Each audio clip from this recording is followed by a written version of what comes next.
تو بگشا گوش دل، پروردگارت با تو میگوید تو را در بیکران دنیای تنهایان رهایت من نخواهم کرد، رهایت من نخواهم کرد.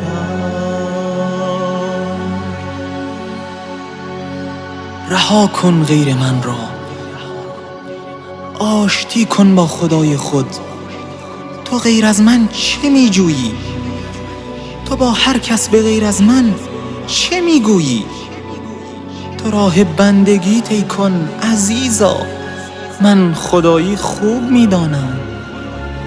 تو دعوت کن مرا با خود به اشکی، میهمانم کن که من چشمان اشک آلوده ات را دوست میدارم.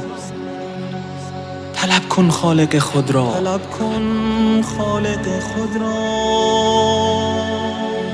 بجو ما را.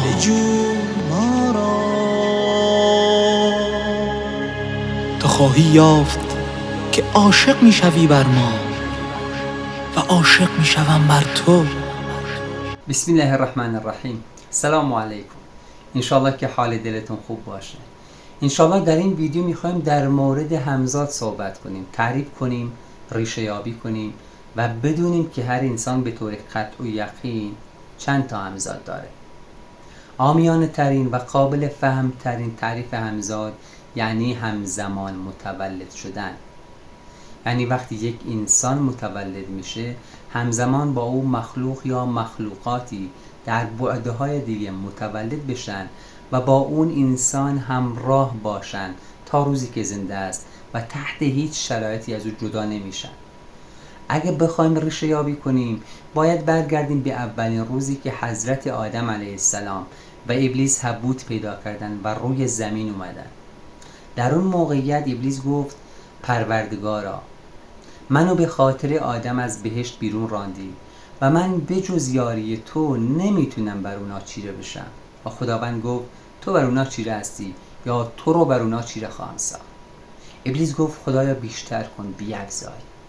خداوند گفت ای ابلیس، برای آدم فرزندی زایده نمیشه، متولد نمیشه مگر اینکه برای تو هم متولد میشه. یعنی همزمان که یک انسان متولد میشه یک شیطان هم متولد میشه. پس اولین همزادمون یک همزاد شیطان هستش، برای همه هم بدون استثناء وجود داره. بعد ابلیس گفت پروردگارا بیفزای، بیشتر کن.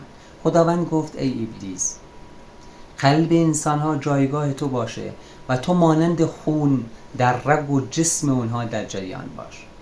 ابلیس گفت پروردگارا بیشتر کن.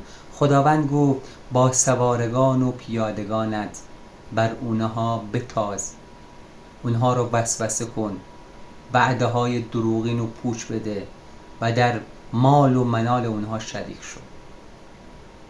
خودمونی و خلاصه هر کاری دوست داری انجام بده. حضرت آدم گفت خدایا، هم به ابلیس فرصت دادی و هم او رو بر من چیره ساختی و من جز تو پناهی ندارم.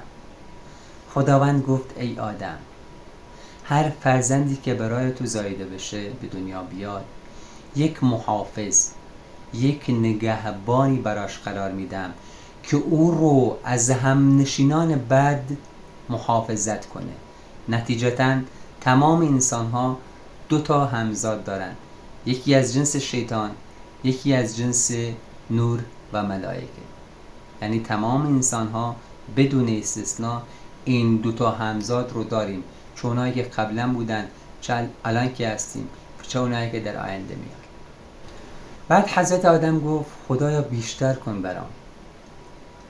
و خداوند گفت ای آدم، کارهای نیک شما رو 10 برابر محاسبه میکنم و افزونتر میکنم. بعضی از بزرگان میگن تا 700 برابر و بیشتر هم میره. و کار بد شما رو فقط 1 کیفر میدم.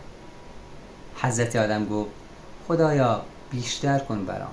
و خداوند گفت ای بندگان من که گناه مرتکب شدید، از مهر خدا ناامید نشید که همه بندگانم را میبخشم.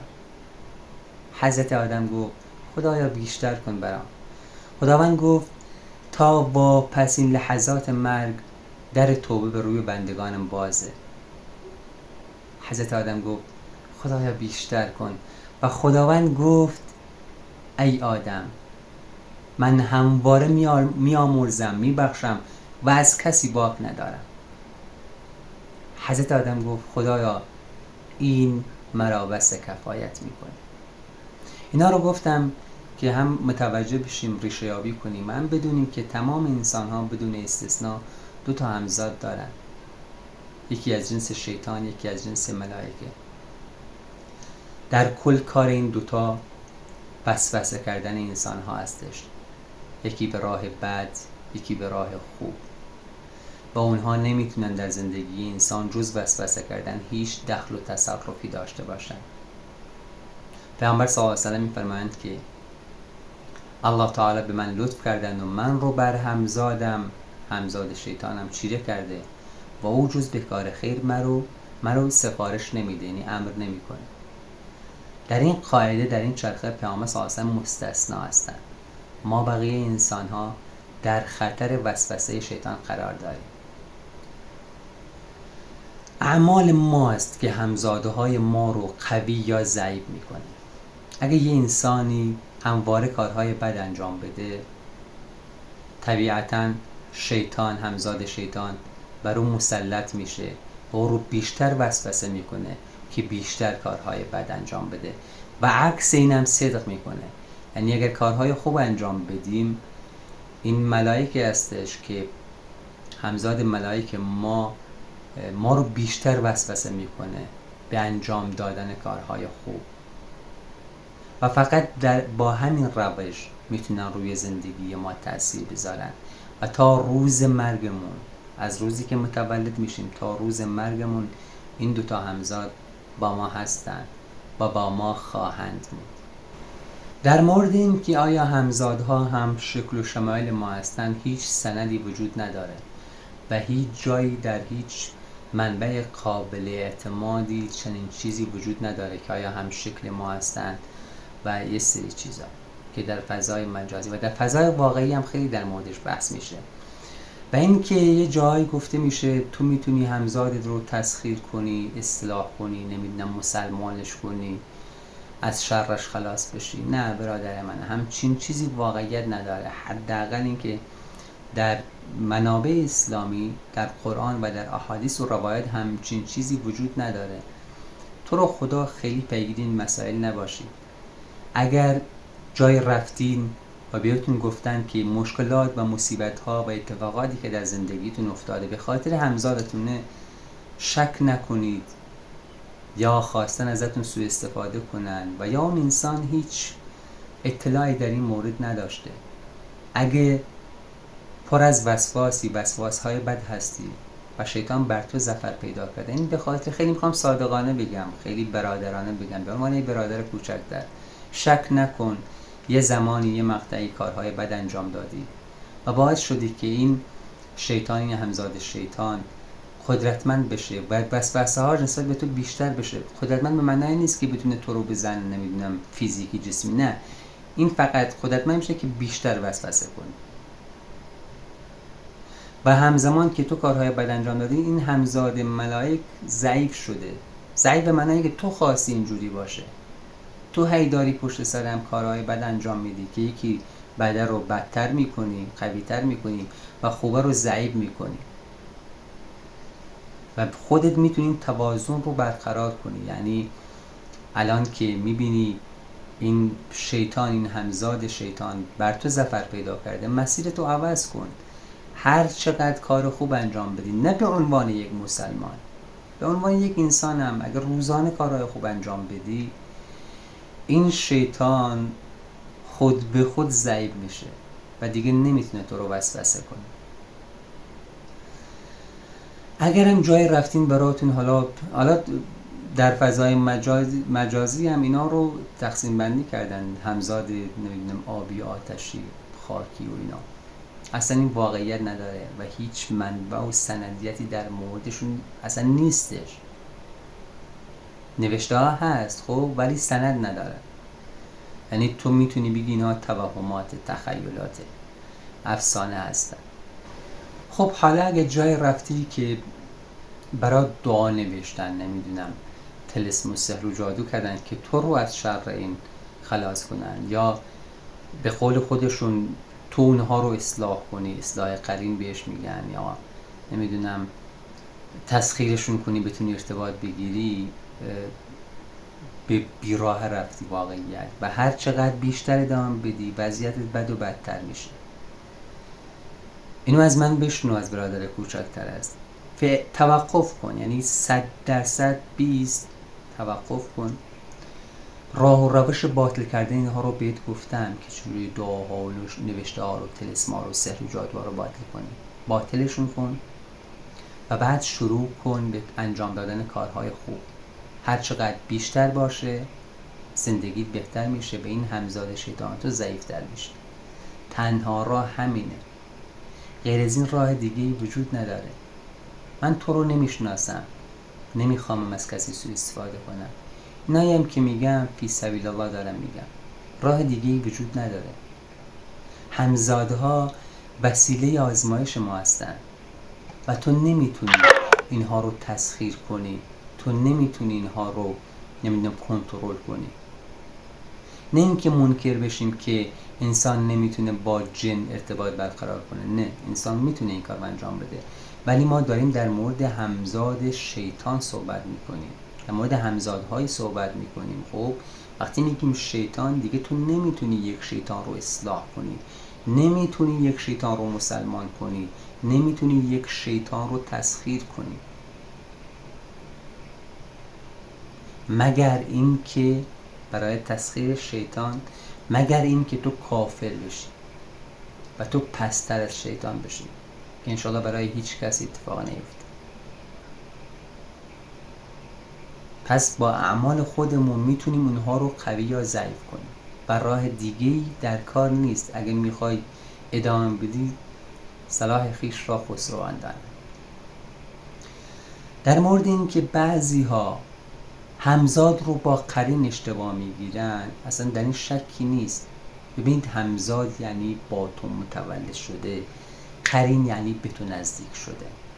احتمال داره یکی مثلا تا سن 30 سالگی 35 سالگی قرین نداشته باشه، ولی یه کارهای رو انجام میده که الله تعالی میگه ما یه قرین هم براش میذاریم، یه شیطان رو براش قرین میکنیم که انشاءالله در ویدیوهای بعدی در مورد صحبت میکنیم. پس یادمون باشه که ما نمیتونیم همزادها رو کنترل کنیم، ما فقط میتونیم با همزادهامون تعامل برقرار کنیم. میتونیم یکی رو قدرتمند کنیم، یکی رو ضعیف کنیم. با اونها تا روزی که ما زنده هستیم با ما هستن. پس هیچ وقت دنبال این نباشیم که اینو بخوایم یک کاریش بکنیم، اینو بخوایم به راه راست هدایت کنیم. نه، اونا، ببینید میخوام یه مثالی برات بگم که متوجه بشیم اونا کارهایشون چجوریه و چجوری با تو ارتباط برقرار میکنه. هر وقتی که یک انسان تنها باشه، 2 وسواس براش پیش میاد، 2 وسوسه میاد. یکی اینو دعوت میکنه به کار بد، کارهای ناشایست. یکی اینو دعوت میکنه به کارهای خوب، مثلا نماز بخون، تسبیحات، اذکار اینا. و تو داری انتخاب میکنی که آیا کار بد انجام بدی یا کار خوب. این 2 وسوسه که برات میاد همون 2 همزادی هم که همیشه باهاتن و تو خودت داری انتخاب میکنی. اگه خوبه رو انتخاب کنی، همزاد ملائکه تو قدرتمند میشه و همزاد شیطان تو ضعیف میشه و تو بیشتر در مسیر درست قرار میگیری. و عکس اینم وجود داره. اگه کار بد رو انجام بدی، دیگه توی چرخه افتادی که هیچ کار بد انجام میدی. اینو میخوام یک بار دیگه بگم، اگه برای دعا نوشتن، سحر کردن، طلسم نوشتن، نمیدونم هر چیزی بوده که به همزاد تو مربوط میشه، هیچ تأثیر مثبتی در زندگی تو نداره و این مشکلاتی که داری روز به روز بدتر میشه. پس توقف کن، اونها رو باطل کن و شروع کن به انجام دادن کارهای خوب. این تنها روشی هستش که میتونی این همزاد شیطان رو ضعیف کنی و دیگه نتونه تو رو وسوسه کنی. انشالله در ویدیوهای بعد اگه سوالی داشتی بپرسید که من بیشتر جواب بدم. من در مورد همزاد همین کفایت میکنم، دیگه خیلی پیگیر نباشین. یعنی خیلی بخوام مختصر بگم، هر چقدر خوب باشی همزاد شیطان تو ضعیف‌تر میشه، هر چقدر بد باشی این قوی‌تر میشه و بیشتر تو رو وسوسه میکنه. پس الکی دنبال بهونه و بیرون نگردیم، یعنی همه چیز از خودمون شروع میشه. اگه سوالی داشتی بپرسین، در خدمت هستیم، جواب میدیم در حد توان. انشالله یه ویدیو هم در مورد قرین میسازیم که بفهمیم قرین چیه و چرا بعضی انسان ها علاوه بر این همزاد شیطان یه قرین شیطان هم بهشون نزدیک میشه. امیدوارم این ویدیو مثمر ثمر بوده باشه. ما رو از دعای خیرتون بی نصیب نکنید. در پناه الله تعالی باشید. سلام علیکم.